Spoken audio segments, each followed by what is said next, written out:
Today, we're going to be talking about the most recent injury update around Tre Jones. We're also going to be talking about Derrick Rose and his jersey retirement tonight. And so before we go ahead and we jump into it, I first want to remind you to slam dunk on that subscribe button, just like Modest Bazelis slam dunks in games. And so in exchange for slamming on that subscribe button, I'm going to give you nothing but daily content around the Chicago Bulls. And so make sure that you hit that like, you hit that subscribe, and you join the Chicago Bulls Insider family as we talk nothing but Chicago Bulls basketball. And so with that being said, let's go ahead and let's jump into it. And let's start with the latest injury update around Tre Jones. And so if you did not get a chance to see this, this is something that came out yesterday. And so it looks like that Tre Jones has been diagnosed with a left hamstring strain. He will be reevaluated in 2 weeks. And so this is tough news for the Chicago Bulls, and also tough news for Tre Jones, because Tre Jones has been playing extremely well. In fact, when you look at the numbers here,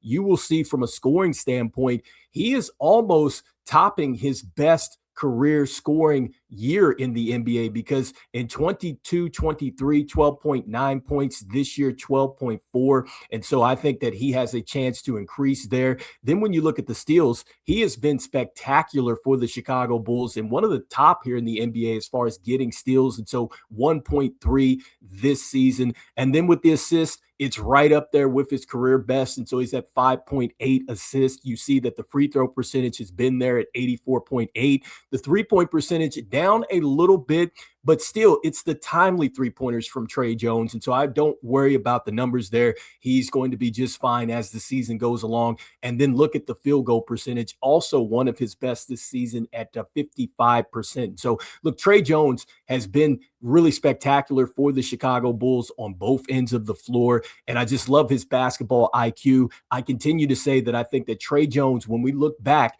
at free agency last season, Tre Jones might be the best or one of the best free agent signings here. And the Chicago Bulls really lucked out here. I just love the fact that you just get, so much just multiple roles from him. And so he just can do a lot of different things for you. So he could be a true point guard. He also can be that combo guard for you. And defensively, I think he is very much underrated. So he's been really big for the Chicago Bulls this season. And it's been unfortunate that the injuries have come at the times that they've come at, because last season he was playing well down the stretch for the Chicago Bulls and he had the foot sprain. And so he didn't get a chance to be in that play-in situation. This season, he missed a couple games with a left ankle sprain. And then now the hamstring strain. And so if this is anything like Josh Giddey in his situation, I think he missed about 3 weeks. And so you could expect for Tre Jones to miss about 3 weeks to 4 weeks. And so maybe a month of basketball. And then that leads us to now, what does this mean for the Chicago Bulls? And so I think that one of the biggest things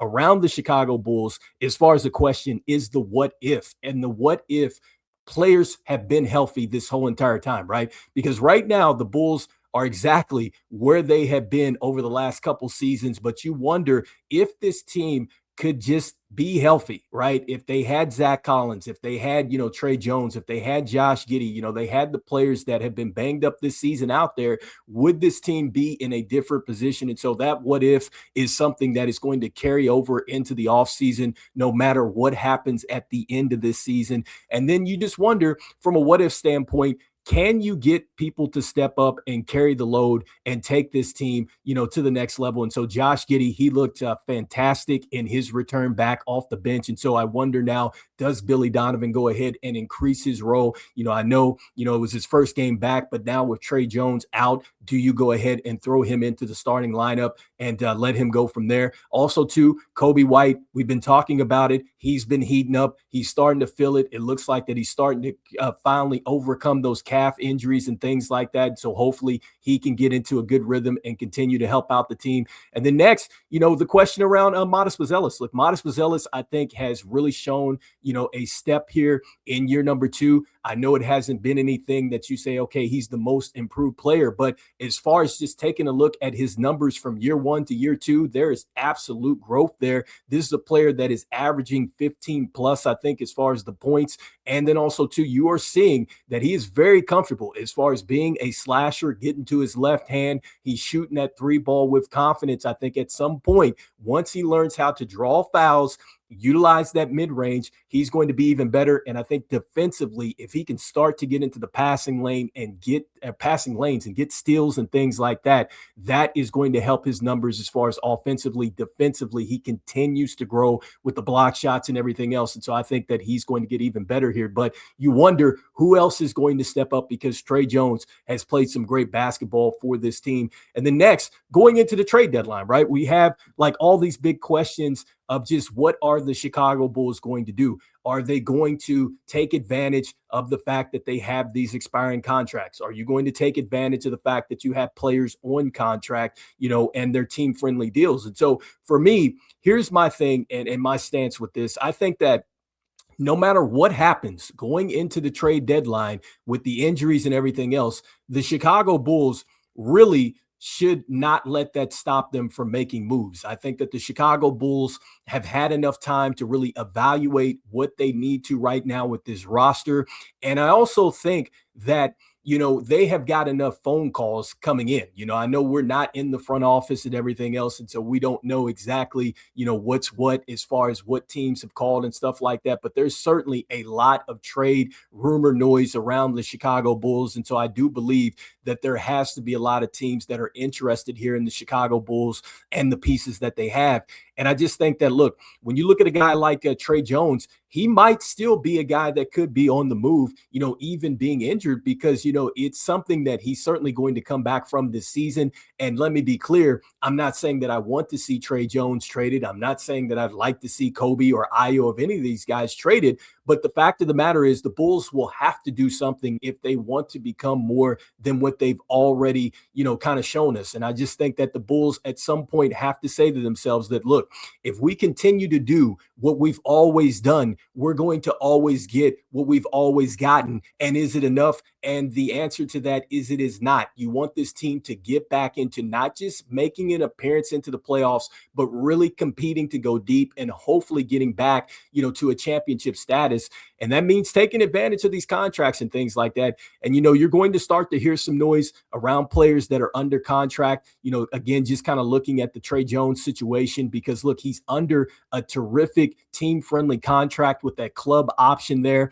And he also too, at that $8 million a year, that's something that teams would want to take on. I think the same thing for a guy like Jalen Smith. You're going to probably start to hear some noise or more noise around them. And so let's see what happens with the Chicago Bulls if they decide to make some moves here going into the trade deadline. And also too, let's see what this team is going to do, with Tre Jones now going to be on the shelf here for at least 2 weeks. And so anyway, you guys let me know what you're thinking there. And then next, I wanted to talk about Derrick Rose. And so Derrick Rose is set to have his jersey retired tonight. And so this is going to be huge. It's against the Boston Celtics. Remember, he has some history against the Boston Celtics his rookie year, into the playoffs against the Boston Celtics, and what he was able to do there, special. And so, look, man, with Derrick Rose, and I reflect on this and just really what he means, at least to me as a Chicago Bulls fan, is I just think about he's just a symbol of just hope and just really belief for me. I mean, you're talking about a player that is the only MVP with this franchise besides Michael Jordan, also Rookie of the Year, 3-time All-Star, coming from Chicago. I mean, he has such a special story. And just when you look at just the things that he did on the basketball court, it was simply amazing. In fact, just taking a look here at the clip here where he was in the playoffs against the Boston Celtics, an incredible series there. Remember, Ben Gordon, these guys just had an incredible series out there as he scored 36 points there in his rookie debut into the playoffs and everything else. But Derrick Rose, man, a true legend. And just for me, I say that it's hope for me because I look back at just the teams that I rooted for after Michael Jordan and these guys came in and set the standards with winning all these titles. And so just watching all those championships and just watching the teams after, like I remember these names, and it's just wild to think back at just how terrible the basketball team was, like Eddie Robinson, who they got over from the Charlotte Hornets, and they eventually end up buying him out, or Jamal Crawford, who's an NBA analyst, like he started off with the Chicago Bulls. Jalen Rose came over later in his career. Ron Mercer, after coming over from the Boston Celtics, and he was coached by Rick Pitino, at Boston, and also too with the University of Kentucky. I believe he won a national championship there. I remember he was on the team. Brad Miller, back in the day, he was the center there. He played for the Chicago Bulls. Elton Brand, he was a co-rookie of the year with Steve Francis. And I'm still mad at the fact that they traded him for Tyson Chandler on draft night and got him over with Eddie Curry, and that didn't work out. And so those are a couple players. Marcus Fizer, he's one of the reasons why when I look at the NCAA tournament and I see players kind of going up the draft board and everything else, I'm not necessarily sold on that. So Marcus Fizer did work out for the Chicago Bulls. Chris Duhon, remember him out of Duke. He was a player that was on some of those teams. Ron Artest, watched a lot of his games when he was with St. John's under Mike Jarvis and everything else. Fred Hoiberg, who eventually came back to coach the team. Michael Ruffin, an undersized power forward there. Hershey Hawkins came over from the Sonics, and I used to get loose with him in Dreamcast. And so shout out to the people who know what I'm talking about with the Sega Dreamcast back in the day. Bryce Drew, AJ Guyton, who played for the University of Indiana under Bobby Knight. You had Khalid Elamine, who I think played for UConn, and Rip Hamilton, where they won a national championship. I think his teammate too, Jake Bosco, also played for the Bulls. Kendall Gill, he played for the Bulls. He came back. Lonnie Baxter, Antonio Davis, Jerome Williams, who used to play for the Detroit Pistons. Look, all those players I do remember, and those were some terrible teams. And so for Derrick Rose, I'm saying all that to say this: he gave us hope and he gave us belief. And I still remember when Derrick Rose came out and he said, look, why not?